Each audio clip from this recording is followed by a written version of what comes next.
So the new year came. I got a new contract with a company called Siemens Nixdorf at Bracknell, just outside London, on the M4 corridor. It was a 12-month rolling contract, so you could say I'd landed on my feet. The trouble was, it was a 2-hour drive. Then I worked a 12-hour shift.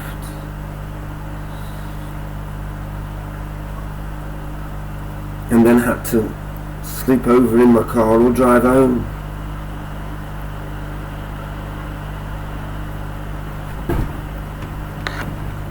Sometimes I would drive home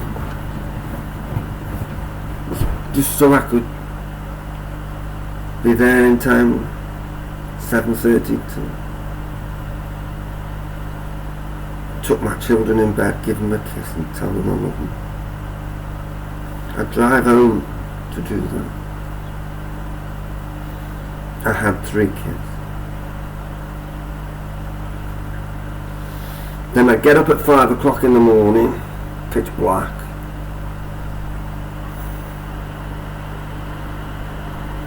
Drive on the motorway, M4 or M3, depending on the route to take, M25, M11, from Mildenhall to Bracknell. And then work a 12-hour shift. Do it again for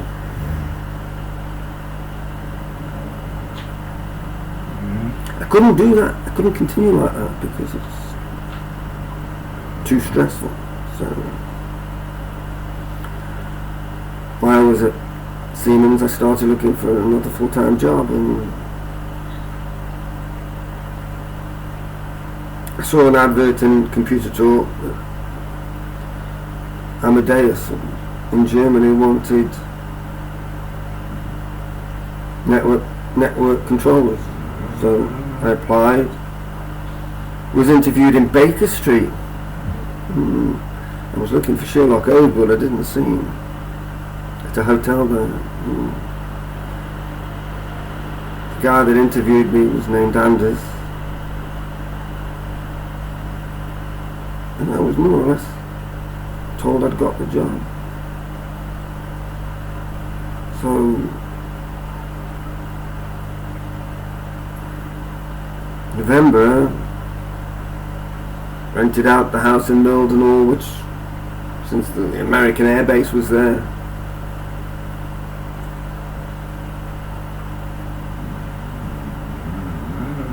was easy. And I went to Germany and started working birding for Amadeus, company owned by Lufthansa, Air France, SAS and Iberia at the time. I think Iberia left afterwards.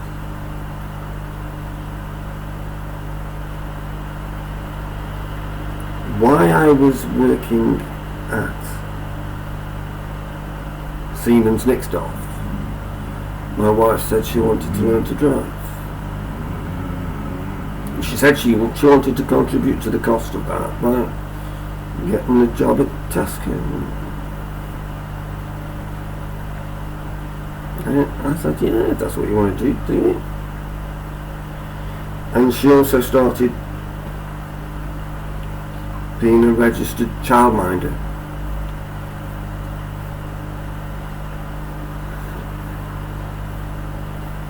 I didn't think there could be a problem with that, but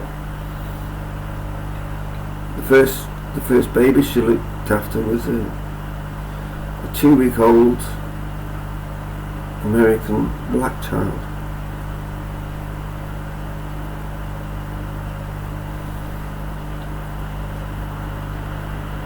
My wife said to me one day,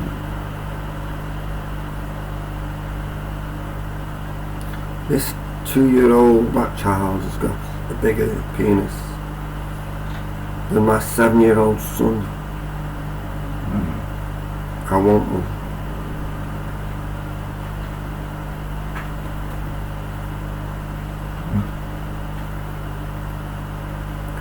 So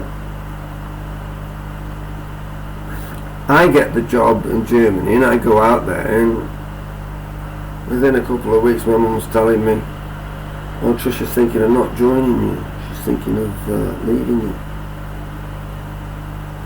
My family was everything. I've got 3 children, I love them.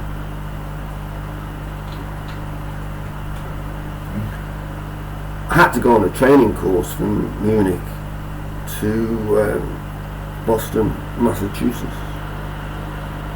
And on the way home, instead of flying back to Munich, I actually switched airlines and took a flight to London, and then a connection to Manchester, back to where my family was in Stoke-on-Trent. Packed them all into my other car,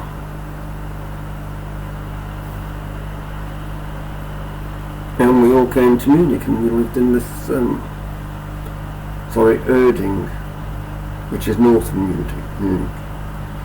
And we lived in this company apartment for a couple of months until we got rented accommodation in a place called Mandelstadt. And I thought everything was honky-dory. Christmas came along, and just didn't have quite enough money to manage on. So I went and told my manager, and he said, "Oh, that's not a problem. You're so good at your job. We'll give you a pay rise." So 1st of January they gave me a pay rise, and they said, "Because we're giving you a pay rise, you've got a job for life now. You're a full-time member of the company, and you've got a job for life and a pay rise." I was on good money.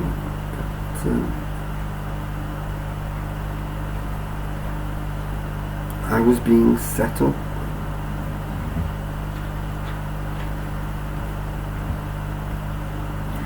My manager, Anders Annan, I think he was Swedish, but his manager, John Watson, was English. And John Watson wanted the 4 line managers below him all to be English. So they set me up. They said, "I've got a job for life." Then they said, "You're working on a project."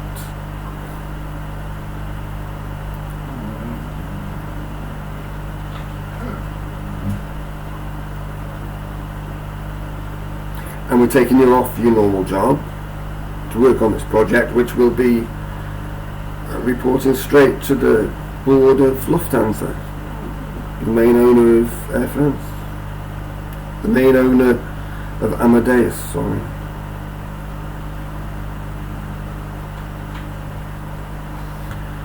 I was working on a program I'd never worked on before, just basically doing drawings, and I did this drawing and threw it down. And the guy I was working with,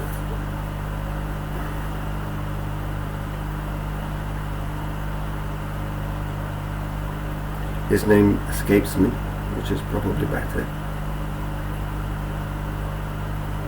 took this drawing, showed it to a manager, and said, "Look at this rubbish." And they got me thrown off the project.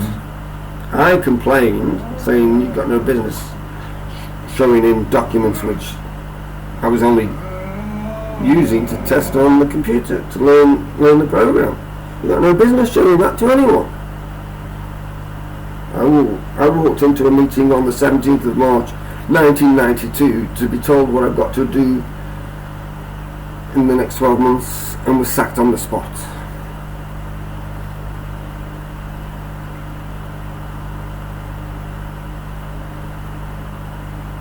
The personnel manager was named Julius Sterling.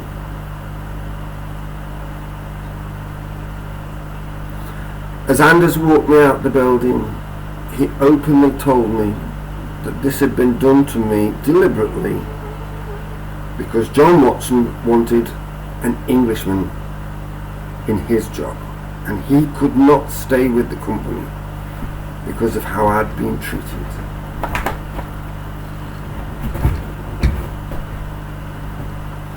So now I'm in Germany, completely broken, no income. My wife had said if I lost my job, she'd leave me. So I knew that my wife would leave me now. She'd also told me that she wanted a black baby, so the only way she could have one of them is by leaving me. And I was just completely broken. Completely broken. I had to bring my family back to England, which was a 12-hour drive from Munich through France. Get on a bus, drive back to Munich to arrange Pickford's collecting all the stuff, and then drive my second car back to England.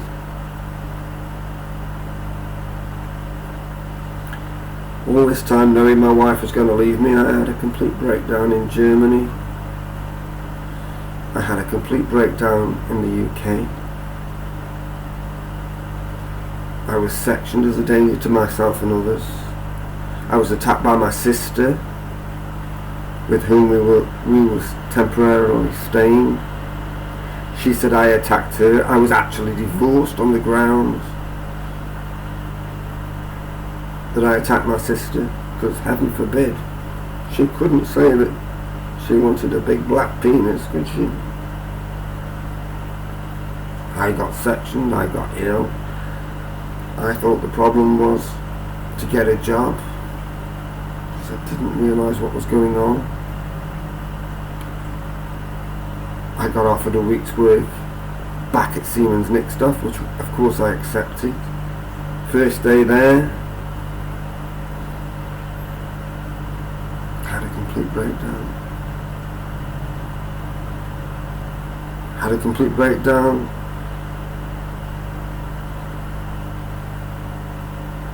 Rang my sister's house to have my children say happy birthday to me. Had the phone slammed down in the midst of the breakdown,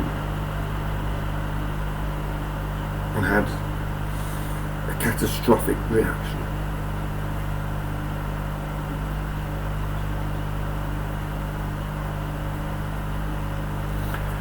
Even though I was begging for help, even though I was sectioned, I was immediately put in prison, denied any access to medical records, denied any access to the evidence that would help me. And I spent 9 years in prison for something I didn't do. So please, please, please,